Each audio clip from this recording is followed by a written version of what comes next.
The Preach the Word podcast is sponsored by Dean Carmichael. Welcome to Preach the Word podcast, a podcast to help you know God and make Him known to others. And now your host, Dean Carmichael. All right, hello and welcome to the Preach the Word podcast. I'm your host, Dean Carmichael, and we're here in Exodus chapter number 2. And I'm going to be through verse 23 through 25. So, title of the sermon for this week is The Faith That Overcomes. And, of course, the key word being faith. So, Exodus 1 describes the Israelites being enslaved in Egypt, and it talks about Pharaoh's attempt to control their population growth. So, he uses forced labor. He even goes as far as killing the male babies, which ultimately, the Hebrew midwives defied. And Exodus 2 talks about the birth of Moses and how his mother had a plan to save him, his rescue by Pharaoh's daughter, and eventually his growth into adulthood. And it also covers a scenario where Moses sees an Egyptian beating a Hebrew slave, and so Moses kills the Egyptian. And ultimately, he would flee to Midian, and it talks about everything that leads to his escape.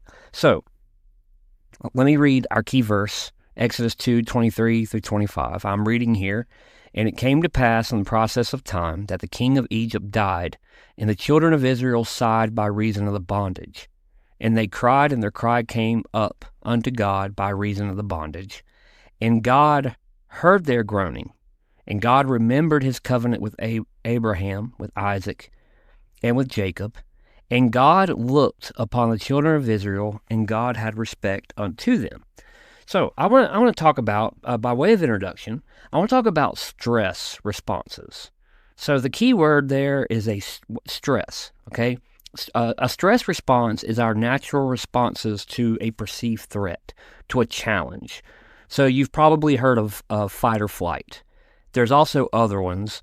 There's fight, flight, freeze, fawn, and then there's also flop. And there may be more than that. But let's unpack these. So fight, obviously, you confront the threat head on. Flight means you run from the threat. Freeze means you don't move because of the threat. And then you have fawn, which means you appease the threat. Or it's very extremely passive, it's people-pleasing. And then you have flop, which is total resignation. So let's create a hypothetical scenario here. So let's say let's just say you are at work and you witness a coworker yelling at another coworker. So you perceive this as a threat. So let's say your stress response is to fight. So you immediately step in.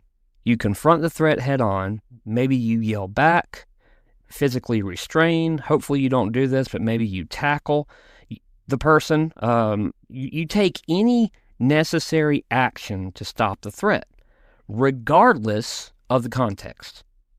So in this scenario, you might be taking the side of the aggressor and not even know it. Let's say for whatever reason before you got there, the victim is being bullied and something horrible has happened to this person, and so they decide to stand up for themselves, and they're shaky and they raise their voice, and you walk in and all you see is the victim yelling at the aggressor, but in your mind the victim's the aggressor and the aggressor is the victim, and you step in. Like there's a lot of hypothetical scenarios I can give there, but that's the fight response. Regardless of the context, regardless of what the truth is, you perceive a threat, so therefore you respond in a way where you confront the threat head on. Flight, you walk away. You walk in, coworker's yelling at another coworker, and I use work as an example. Let's say you're at the grocery store. Let's say you're at the doctor's office, whatever. You see one person yelling at another person, and you may pretend that you're on your phone and just keep walking. Or you may stop, look at it, say out loud, nope, turn around, walk away. That's flight. You're like, I'm not. You turn around, you leave the room, you pretend you never saw it. You go ask for help. You don't go ask for help. Regardless, your response is to run away. Get out of there. Freeze, you stand there and do nothing. You walk in, you see a person chewing out another person, and you just freeze. There is no fight. There is no flight. It is literally like you just stand there, and I mean, it could be obvious. It could be something that you already know the context with. You know who the bully is in this scenario. You know the one person is in the right, the other person's in the wrong, whatever it is, but you're just frozen. There's a threat and you do nothing. The next one is fawn. So you appease the aggressor. So you give in to their demands, you do what you can do to calm them down. It could almost appear that you're taking sides with the aggressor. Because you literally, that's the person that you have identified, you just want peace. And it's not so much making the peace, but just keeping a false sense of peace. You just don't want someone to yell, so you're just trying to give in to this person. That's what fawning is. And then there's flop, which is total resignation. I mean, you just completely, there is no, I mean, it is what it sounds like. You flop. You just totally resign.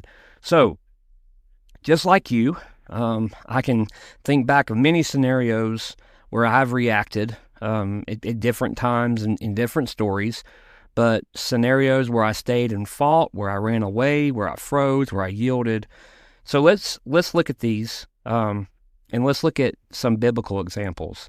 So Moses, in this story, sees an Egyptian mistreating an Israelite. So what does he do? He murders the Egyptian. His stress response was fight. Cain, his good work offering was rejected by God, so he killed his brother. Those are fight responses. Some flight responses, Moses ran because of Pharaoh. Go back to Genesis. Adam and the woman, they chose a flight response. They realized they were naked and they went and hid themselves. Elijah fled to the juniper tree. Those are flight responses. Freeze. Based on what Scripture tells us, Moses just stood there and feared. When he realized that others knew that he had killed that Egyptian, that's a freeze response. Saul and Jonathan, the rest of the Israelites, when Goliath was there challenging them, they froze. Have you ever thought about that, like that story? You have Goliath who shows up, and we're kind of bouncing all over the place, but we went from Moses to Exodus example. Now we're in 1 Samuel. So years later, you have the nation of Israel. They have a king, and this Philistine, this giant of a man, comes out and gives an open challenge to the Israelites. And what was their stress response? They froze. Have you ever wondered, like, Jonathan was skilled with the bow. You ever wondered why Jonathan just didn't, while Goliath was out there running his mouth, kind of get in range and just, take care of it? Or Saul, the man who was head and shoulders above every man, was a physical specimen, was a warrior. Why he didn't just go out there and take care of Goliath? We never know we don't know why he didn't do it, but the best thing we can say is he froze. And that's the best example. Another one, of course, would be fawn. Talking about, there's a proverb, a man that flattereth his neighbor spreadeth a net for his feet. Proverbs 29, verse 5. And there's another verse, Proverbs 29, verse 26. Many seek the ruler's favor, but every man's judgment cometh from the Lord. So that's appeasing the threat. So talking about these, they're stress responses. These are not healthy ways to respond. However, this is very important. However, being able to perceive a threat and survive, That's by design. That's how God created us. God gave us these defense mechanisms that can sense danger. God gave us the ability to perceive and react to a threat. But it's essential to note that Scripture teaches us that God does not want us to live in a state of constant fear and survival. Fight, flight, freeze, and fawn, those are rooted in fear. 2 Timothy 1 verse 7 says, "For God hath not given us a spirit of fear, but of power and of love," and here you go, "and of a sound mind." 1 John 5 verse 4, "For whatsoever is born of God overcometh the world. And this is the victory that overcometh the world, even our faith." David fought Goliath, but this was not a stress response. This was not David while the other Israelites were frozen in fear, and some may have ran away. David didn't just grab a sword and yell out huzzah and go running out there and take Goliath head on. No. David, his response was in faith. He looked at his brother and said, "Is there not a cause?" He went. God had trained David in how to use a slingshot. And I'm sure if we could see David use that slingshot, I can imagine that it was like a gun going off, the way he could use that sling. I mean, it'd probably be equivalent to just using like an automatic powered handgun, whatever. David had killed a lion, he killed a bear. God had trained him. He had confidence in his ability to do what God was calling him to do. And it was his faith. Remember something. Our faith overcomes the world. God doesn't give us the spirit of fear.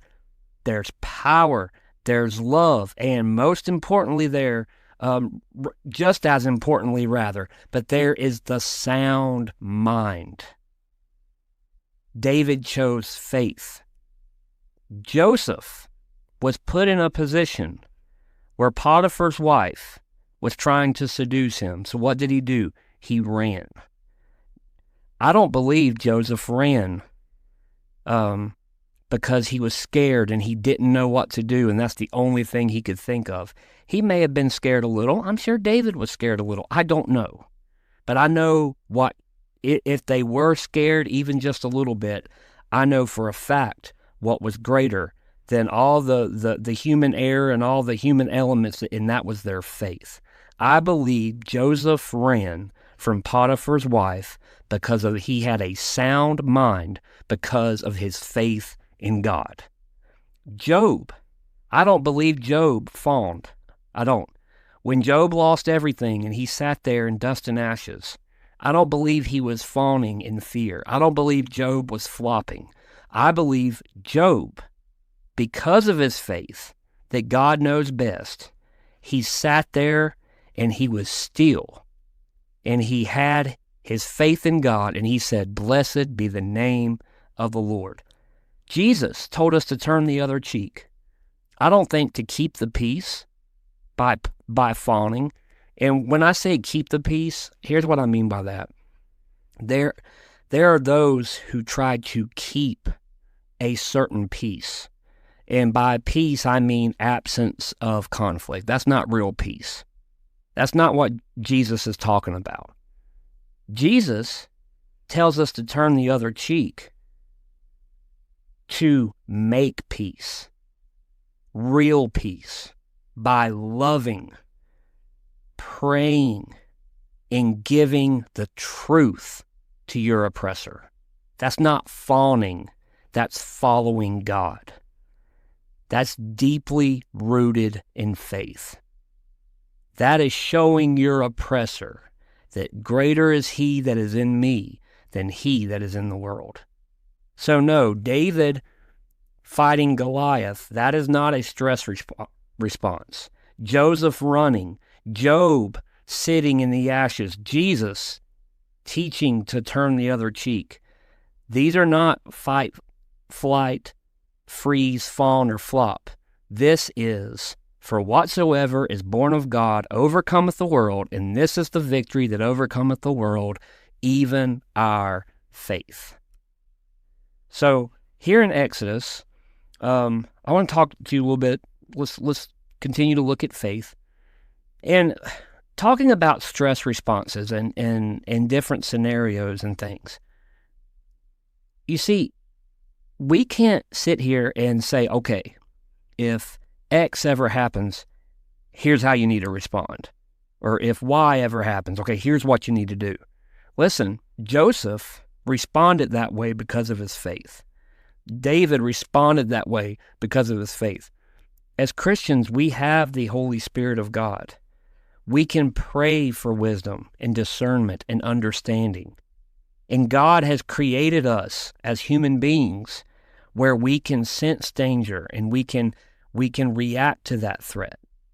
And to pray and ask God, Lord, you know what I'm going through today. Lord, you know what's next for me. Give me the wisdom to handle these things. If fleeing the scene is me having a sound mind and having faith that, Lord, this is what you want me to do, I need to leave this situation, then let's do that. But I don't want to flee the scene when it's my stress response of flight, when someone is truly in danger and I could help that person and I could rescue that person, or I could intervene in a scenario and I could be a light to darkness and show the world in what they need, and that is Christ. So I want to be sure I pray, Lord, give me what I need. Give me that wisdom. We can't go through every little scenario like that because life has billions and trillions of them. So number one, we're talking about faith. There's faith in God's providence. That's his sovereign control. So this is his divine and total governance over all things, how he upholds and directs all things, his ultimate will. So children of Israel, they were in bondage. But notice what happened here in these verses. And it came to pass in the process of time that the kingdom of Egypt died, and the children of Israel sighed by reason of the bondage, and they cried, and their cry came up unto God by reason of the bondage.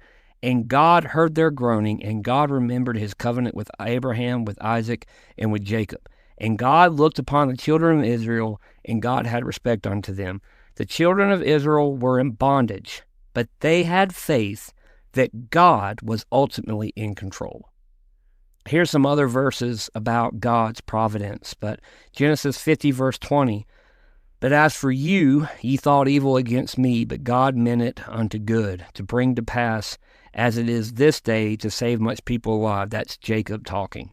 Psalm 135, verse 6. Whatsoever the Lord pleased, that did he in the heaven and in the earth, and in the seas, and all the deep places. So our faith that overcomes the world. First and foremost, we got to have faith in God's providence, God's sovereign control. That God knows all, sees all, and he has a will, and he is ultimately in control. The second thing is to have faith in God's protection. So God protects his children. Children of Israel cry out to God. He hears them. Beautiful verse, he that dwelleth in the secret place of the Most High shall abide under the shadow of the Almighty. I will say of the Lord, he is my refuge, my fortress, my God, in whom I will trust. There's a book I want to recommend. I'm going to reach over here and grab it real quick. So this is called the Mockingbird Devotional, Good News for Today and Every Day. And I'm a huge fan of Mockingbird. Mockingbird's a publication. They have a quarter, I think it's quarterly. They have a quarterly magazine. They have an app. They also have books. And I love Mockingbird. I have, I believe, almost every magazine they've put out. I haven't read them all. But tremendous Christian publication, great stories.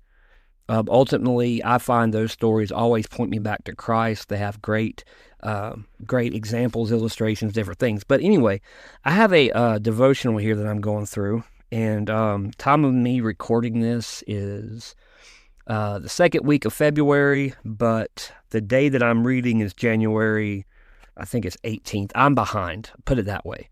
I do these day-to-day devotionals, and I get behind. So I'm reading like 2 or 3 a day.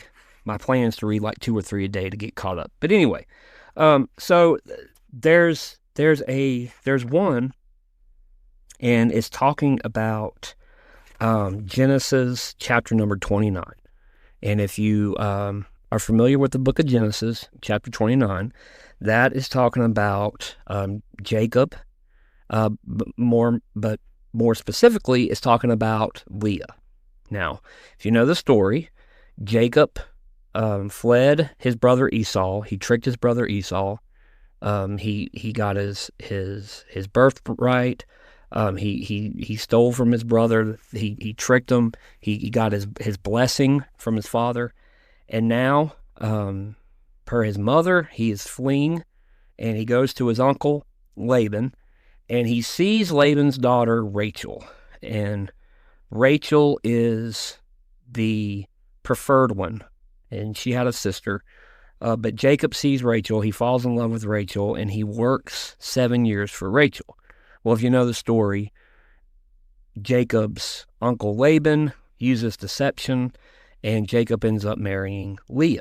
And I want to read word for word here. This is from the Mockingbird devotional, and this one is each devotion is written by a different person. This one's written by Kurt Benham, and I'm quoting here, and this is talking about.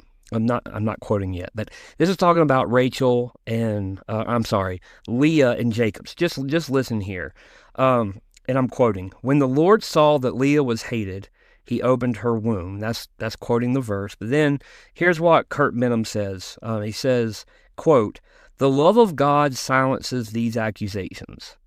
Leah is given the comfort that while she doesn't measure up, God knows her when no one else seems to. God lovingly tends to her in the midst of her failure. He chooses the ugly one, the abandoned one, and gives her a baby, the sign of rich blessing and compassion."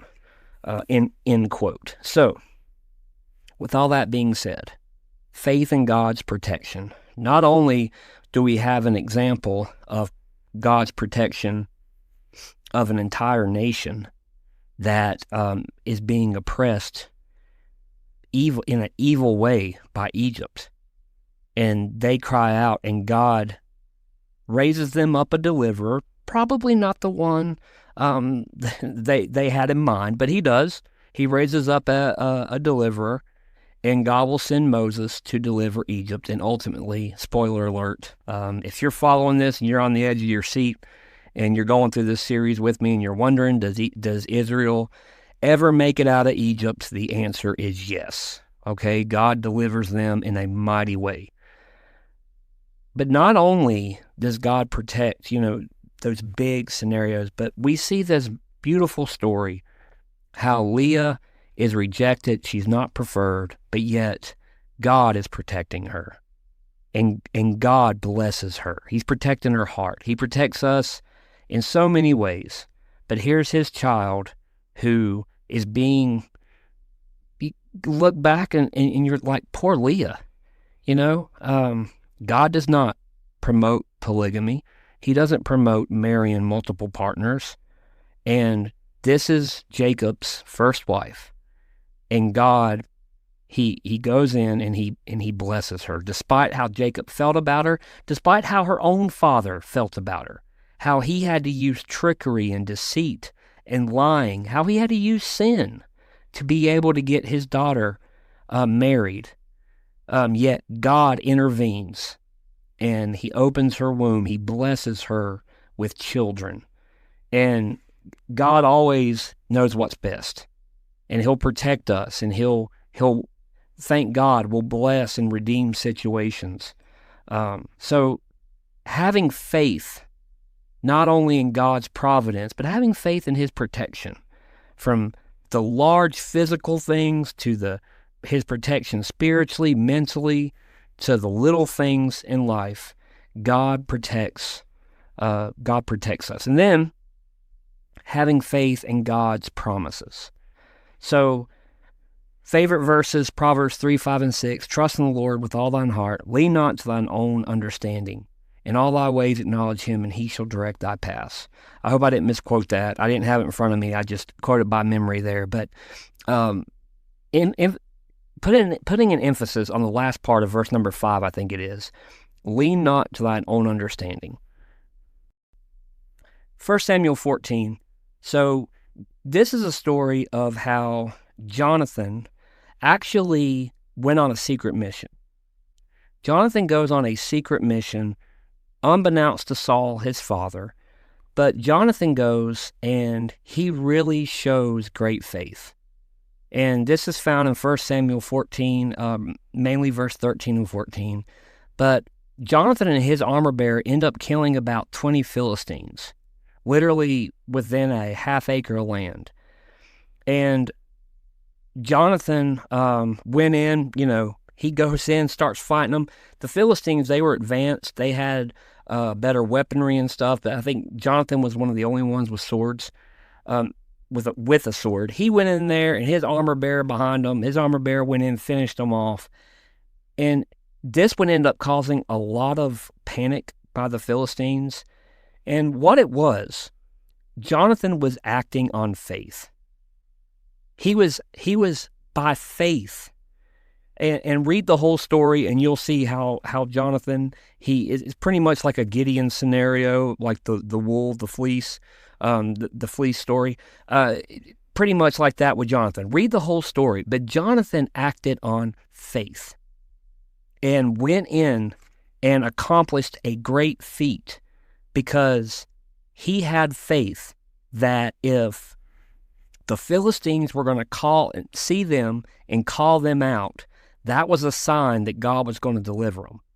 And when they saw Jonathan and his armor bearer, and they said, come here, pretty much, Jonathan knew right then and there, oh, it's on, buddy. And him and his armor bearer went, and they just, within half acre of land, slew 20 men. It caused a great defeat to the Philistines.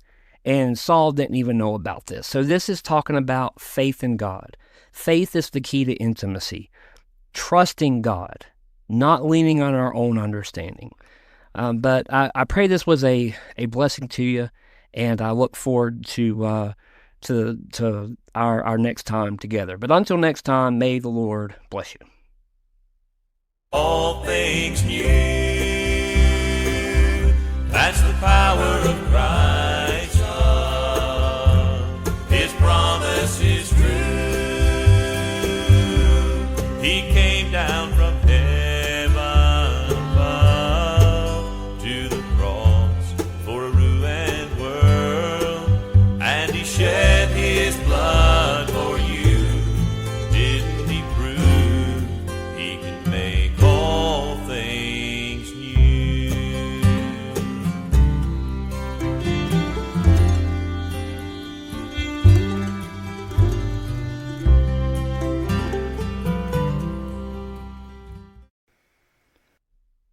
The Preach the Word podcast is sponsored by Dean Carmichael. To contact Dean Carmichael, please reach out to preachtheword@zohomail.com. That's preachtheword@zohomail.com.